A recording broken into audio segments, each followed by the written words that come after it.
to History and Learn. Today we are going to start with 7th standard second lesson, New Kings and Kingdoms. In this lesson we will be studying about the emergence of different king and administrative system. Along with that, the political, social, economic situation and conditions in India from 7th century till 13th century. So first, let us look at the map of India in ancient and medieval period. There were some prominent rulers such as Prithviraj from Rajasthan, Gujarat and that area, Palas from Bengal and Rashtrakutas. So these three kings were always engaged in war with each other, and they wanted to have a control over Kannauj, which is present day in UP. So that was a very prized and fertile region, and they wanted to have a control over this region called Kannauj. So they were always engaged in fights. Besides these three rulers, there was Chahamanas or Chauhans who were ruling from twin capital of Delhi and Ajmer. Same time, there was a fear of attack from the neighboring countries like Samarkand, Afghanistan and Sindh region. And besides this, there were small rulers like Chandelas, Parmars, etc. in the North India. If you think of the power in South India, the Cholas were the prominent rulers in South India. Along with the Cholas, there were Pandyas, Cheras, Gangas, Pallavas, Beras, etc. Now let's see how was the administrative, political and cultural structure of these empires from 7th to 13th century. Actually, most of the rulers from this period, they used to share their power with their subordinates. They were called Samantas. These Samantas were the big landlords or the army chiefs, military chiefs working in different areas of the empire. These Samantas were supposed to present in the king's court. Besides, they were supposed to provide their military services as and how required, and they were collecting revenue from the area they were residing, and that was some part was given to the empires. So this was what the role of Samantas. Now, some of the Samantas asserted their power, misused their power, because when some Samantas they gain power and wealth, and also they grew with the military power, they declared themselves as a Mahasamanta or Mahamandaleshwar. Mandaleshwar, Lord of the Circle. Dandidurg was a Brahmin Samanta. He was a subordinate to Chalukya Empire. He, when grew in power and wealth, that time asserted his power and declared himself as a new king. He performed a ritual called Hiranyagarbha, that is golden womb, and he declared himself as a new king. Same time, there are other examples like Prithviraj of Rajasthan and Kadamba Mayur Sharman from Karnataka. They were also Brahmins, and they also asserted their power and declared themselves as a new kingdom. Early kings believed in the theory of expansion.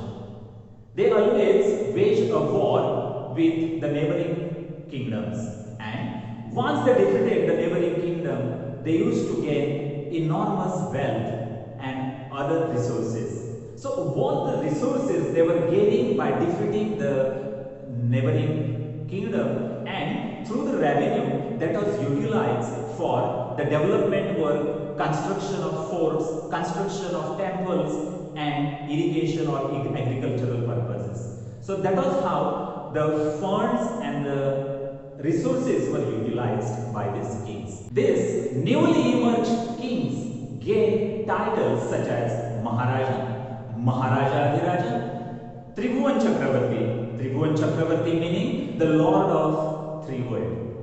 Same time, they also appointed their close relatives and friends as the ministers, council of ministers. This council of ministers also act as the Samantas in some of the provinces of the kingdom. They were supposed to collect the revenue and same time they were acting as a police judge in the respective provinces. Besides Samantas and Council of Ministers, there were riders of the king called Prashastis. These Prashastis were writing daily account of the king and the happenings in the kingdom. In return, they were gifted with land grants. Land grants were recorded on a copper plates with the official seal of the king. Generally, they were called praisers of the king, but there are some examples of critical Prashastis of the kings. The famous name is Kalhana Prashasti from Kashmir. He was critical about the policies of the king that helped the king to improvise in his kingdom. As we discussed in the beginning of the lesson about tripartite struggle, there were three parties or three kingdoms like Gurjara Pratiharas, Rashtrakutas and Palas who fought to have a control over the prized place called Kannauj. These invasions and fights was a common part during this period because they were gaining wealth from this. So the revenue and the wealth that they were getting from the fights was the major source of income for all the kingdoms during this time. And whatever the wealth, whatever the resources they were getting, these resources were used and utilized to construct new temples, forts and for agricultural and irrigational purposes. They were demonstrating their rule through these prosperous constructions. And temples during this time were very rich. And since they were attracted by some of the foreign Mughal rulers, the one of the Mughal rulers was Sultan Muhammad Ghazni. He invaded India for several times. Somnath temple was looted by him for 17 times. He ruled from 997 to 1030 CE and he was ruling from Iran, Central Asia and some part of northwestern frontier of India. There was one scholar of Ghazni called Al-Biruni. He wrote one historical book called Kitab al-Hind. This book is said to be one of the important historical record so far. After him followed Muhammad Ghori. Muhammad Ghori also was attracted by the wealth of India. In the first battle of Tarain, Ghori's army was almost crushed. Ghori had fallen down from the horse. Prithviraj Chauhan took out his sword to kill Ghori, but he pleaded for mercy. Same time, the general of Ghori, Kutubuddin Aibak, mounted Ghori on his horse and escaped from the battlefield. Ghori wanted to take revenge against Prithviraj Chauhan, since he attacked back in 1192 with a large army of 120,000 with the deadliest weapons. Prithviraj delayed assembling his army and lost the battle. He was captured and taken to Ghor as a prisoner, along with his poet friend Chand Bardai. He was insulted, tortured and made him blind by removing his both the eyes with red-hot iron rods. Few days later, Ghori announced the game of archery, asked Prithviraj Chauhan to exhibit his skills in the game. Prithviraj Chauhan shot arrow accurately in the direction of Sultan, and it struck Ghori's death. Chand Bardai, the poet friend who wrote biography Prithviraj Rasa, and he mentioned this in his Prithviraj Rasa, the incident, as 10 कदम आगे 20 कदम दाएं बैठा है सुल्तान, अब मत चुको चौहान, चला दो अपना बाण. Prithviraj Chauhan was the last Hindu king to sit upon the throne of Delhi. He was very brave, intelligent and blessed with sharp military skills. He was master of Shabdabhedi archery skills and accurately hit targets only on the basis of its sound. Now let us know more about the dynasty which was not only the largest ruling dynasty of India but the largest ruling dynasty of the world, and that was Chola Dynasty. These Cholas were ruling in southern India, but along with them there were some small kingdoms like Pandyas, Cheras, Gangas and Pallavas.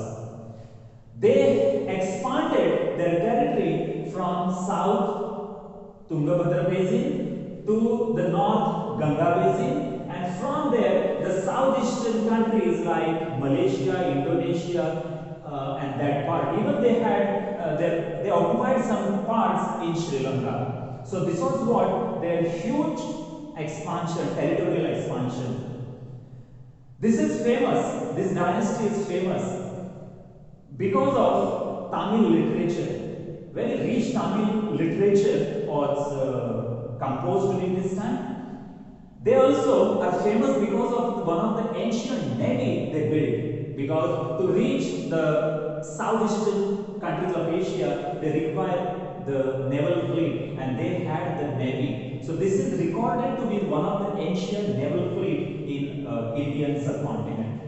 Besides that, they are also remembered for architectural splendors and marvels.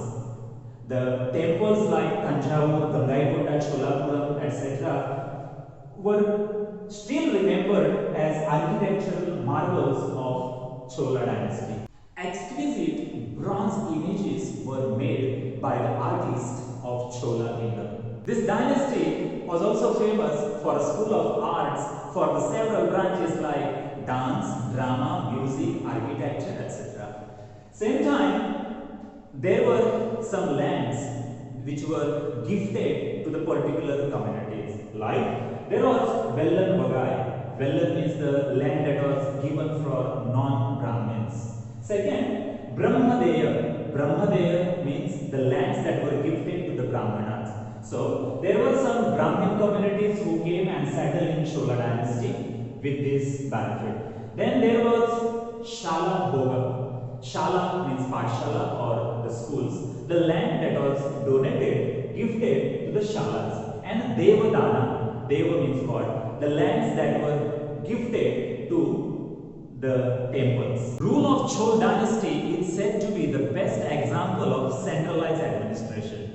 But along with centralized, it was also a decentralized, because it gave power to Urs and also to the Nadus, and along with that there was a Sabha which was very effective in Chola Dynasty.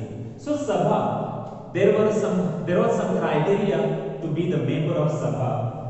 A person should be the owner of a land in his empire.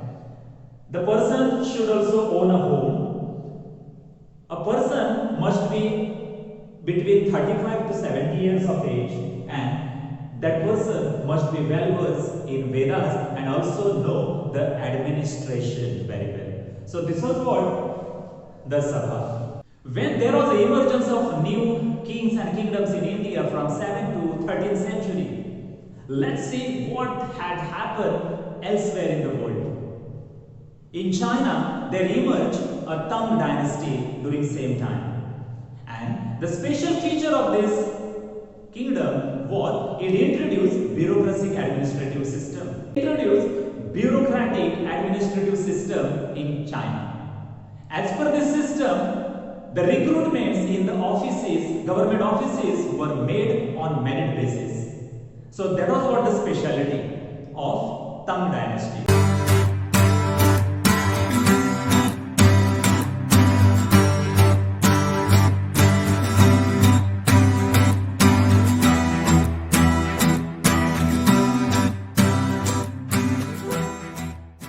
This is the most crucial period of Indian history. So we need to remember what are the things that have happened in this particular period from 7th to 13th century. So this is our lesson, New Kings and Kingdom. So students, stay tuned for the next class. Thank you very much and have a good day.